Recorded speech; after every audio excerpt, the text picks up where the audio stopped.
Hi everyone, my name is Kristina Davis, and this is my introduction speech. I just want to apologize in advance if I stutter or fumble over my words or don't look directly at the camera because I'm so nervous, even though it's only me here. As you already know, my name is Kristina Davis, and I'm from El Paso, Texas.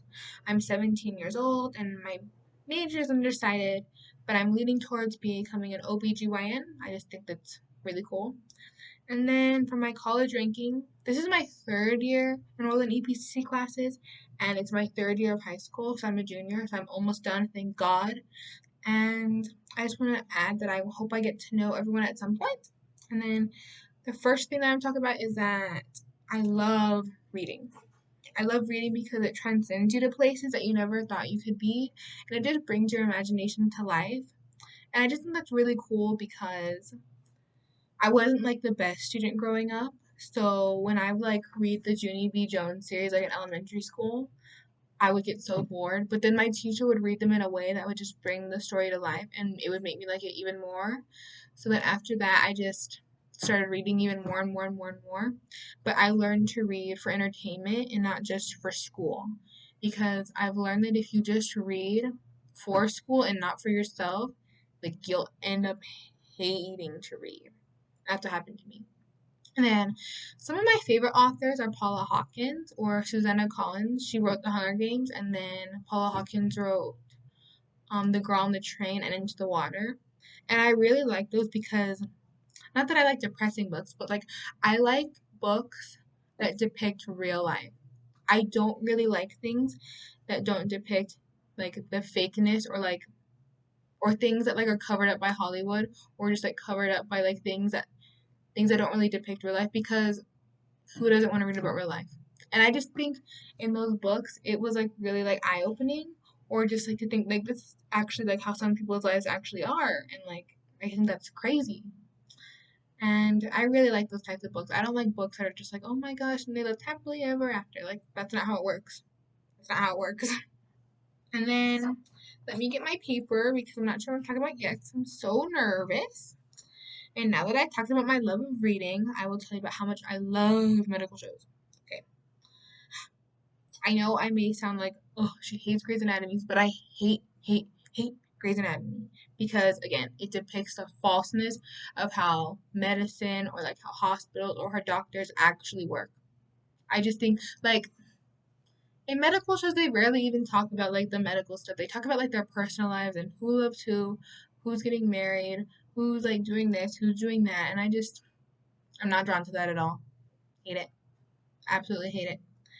And one of my probably favorite medical shows is probably Lennox Hill. Lennox Hill.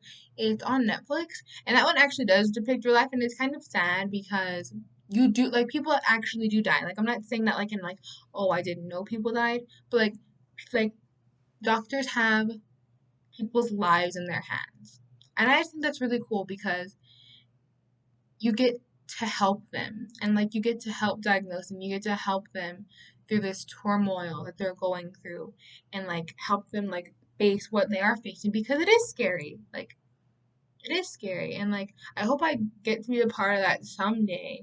Ugh, I just hate blood so much. I'm so sorry if I'm not reading word for word off of this paper. Like I just get so nervous and I don't want to look at the paper like that.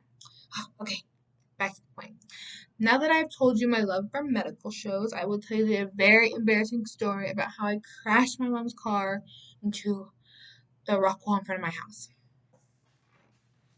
So, I think it's so weird that I can attend college classes but not know how to drive or not even like be like in the functions or like of learning how to drive. I just think that's like okay. So when I was entering my freshman year of high school, my mom, she would like let me like when we were coming home, she would let me like drive up into the driveway. So like and I did that like a bunch of times and sometimes I'd go really fast or really slow and I'd get really nervous. But I guess this one it was a Sunday. I think it was a Sunday before school started. I'm not sure. So I was like I asked my mom like can I go drive the car up? But the car was like positioned in a way where I couldn't like turn it and I didn't turn it and I was like, oh, so stupid. So then when I went to like put the gas, like to like push the gas or whatever, um, I went sideways like this way and I hit the rock wall in front of my house. I was like in like a state of shock. I was like, oh my gosh, my mom's gonna kill me. She didn't though. She was very understanding. She's like, mistakes happen, like like things happen for a reason. But I have not driven since, so I think that's a little eye opener for her that I should wait. But I still like not. I don't really want to learn how to drive. Like I think I'm still kind of scared. Like I don't know. Like not just because of that, but just because of like how people are. Like people are crazy drivers in El Paso, and I feel like I am like I feel like even if I'm still sitting in the in like the passenger seat, like I would get really mad. Like it's like why isn't this person going? It's ridiculous. It's ridiculous. Ugh. Okay, so I feel like there's so many things that I can tell you guys about me that make you laugh or make you be like, oh, like she's so weird. But I just wanted to share these things with you guys, and I hope we do. I hope when I see your other speeches, I get to know more about you, and I hope we can form online study groups because sometimes I just need the extra push to get me to study. And I just want you guys to know that you can ask me questions, or if you need help, I'm here.